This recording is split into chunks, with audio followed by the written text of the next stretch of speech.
నెల్లూరు జిల్లా బుచ్చిరెడ్డిపాలెంలో BC EWC EBC corporation రుణాలకు సంబంధించి ఇంటర్వ్యూలను నిర్వహించారు. ఆన్లైన్లో అప్లై చేసుకున్న వారు హాజరై తమ దరఖాస్తులను సమర్పించారు. బ్యాంకు సిబ్బంది లబ్ధిదారుల వివరాలను నమోదు చేసుకున్నారు. చైర్పర్సన్ మూర్ల సుప్రజా మురళి, కమిషనర్ బాలకృష్ణ ఇంటర్వ్యూలను పరిశీలించారు. రాష్ట్ర ప్రభుత్వం బీసీలకు కార్పొరేషన్ రుణాలను అందజేస్తామని అన్నారు. ఇప్పటి వరకు 361 అప్లికేషన్లు వచ్చాయని చెప్పారు. అర్హులైన వారిని ఎంపిక చేసి వారికి రుణాలను 2 రోజుల్లోనే అందజేస్తారన్నారు.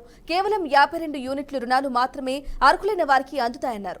రాని వారు బాధపడకుండా మరోసారి అప్లై చేసుకుని రుణాలను పొందుకోవాలని తెలిపారు. నగర పంచాయతీలోని ఏర్పాటు చేసిన కార్యక్రమం గౌరవనీయులు రాష్ట్ర ముఖ్యమంత్రి వర్యులు శ్రీ నారా చంద్రబాబు నాయుడు గారి ఆదేశాల మేరకు మన కోవూరు శాసనసభ్యురాలు శ్రీమతి వేమిరెడ్డి ప్రశాంతి మేడం గారి, నెల్లూరు పార్లమెంటు సభ్యులు వేమిరెడ్డి ప్రభాకర్ రెడ్డి గారి ఆదేశాల మేరకు ఈరోజు ఈ కార్యక్రమం ఇక్కడ ఏర్పాటు చేసుకోవడం జరిగింది.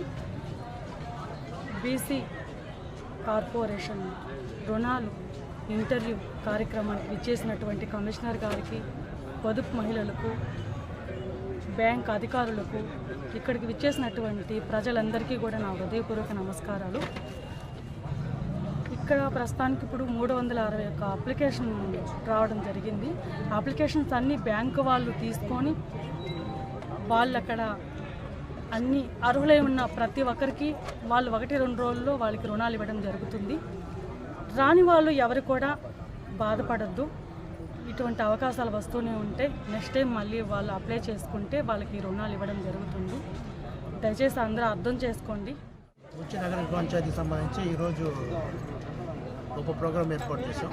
బీసీ కులం సంబంధించిన వారికి బీసీ కార్పొరేషన్ ద్వారా వాళ్ళకి సబ్సిడీ ద్వారా లోన్లు ఇచ్చేదానికి ఏర్పాటు చేస్తున్నారు.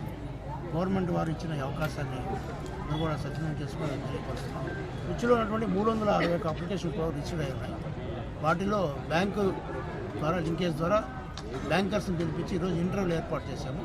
ఆ ఇంటర్వ్యూలో వాళ్ళు పంపించి అన్ని ఎలిజిబిలిటీ ఉన్న వాళ్ళకి వాళ్ళ యూనిట్లు, వాళ్ళ సిబిల్ స్కోరు, మిగతా తదితర బ్యాంక్ రూల్స్ ప్రకారం అన్నీ కూడా చెక్ చేసి వెరిఫై చేసి ఫైనల్ రిపోర్టు ఇచ్చిన తర్వాత వాళ్ళకి లోన్ శాంక్షన్ చేస్తామని తెలియపరుస్తుంది.